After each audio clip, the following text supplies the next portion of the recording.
In a busy city, there was a young man named Tom who always felt confused. Tom had big dreams. He wanted to open a coffee shop and travel the world.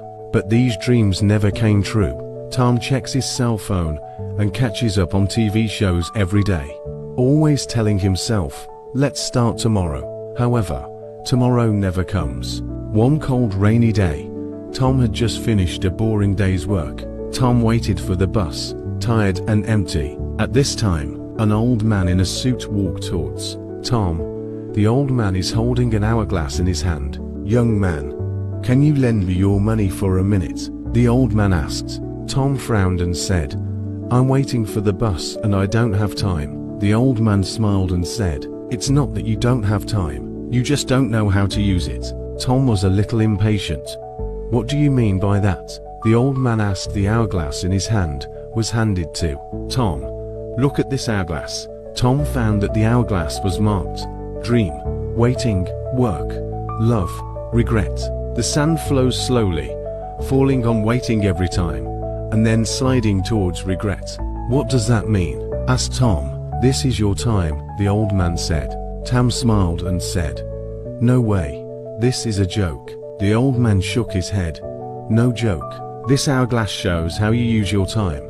Tom stared at the hourglass, and the sand grains slid again, briefly staying in dreams, then quickly dropped back to waiting, and finally to regret. Tom's heart clenched. Why does the hourglass always fall on regret? The old man said. Because you are always waiting and never act. You have dreams but never practice. You wait for the right time, but you don't know that time will not wait for you. Tom lowered his head, knowing that the old man was right. What should I do? Tom asked. The old man handed the hourglass to Tom. Take it. The change of the hourglass depends on your choices. If you start to act, it will change. Tom asked.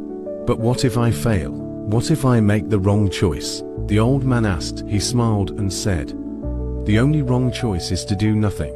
From the next second on, you can change. As soon as he finished speaking, the old man disappeared in the rain, leaving only Tom and the hourglass. The bus arrived, but Tom didn't get on. He stood there, looking at the hourglass, and the sand grains were still flowing between waiting and regret. Tom thought back to his unfinished dreams, and then made a decision. Tom turned and walked into a cafe. He once dreamed of opening a cafe, but never actually tried it. Tom ordered a cup of coffee, opened his notebook, and began to write down his idea for the cafe. At first, Tom's thoughts were easily distracted, and he even wanted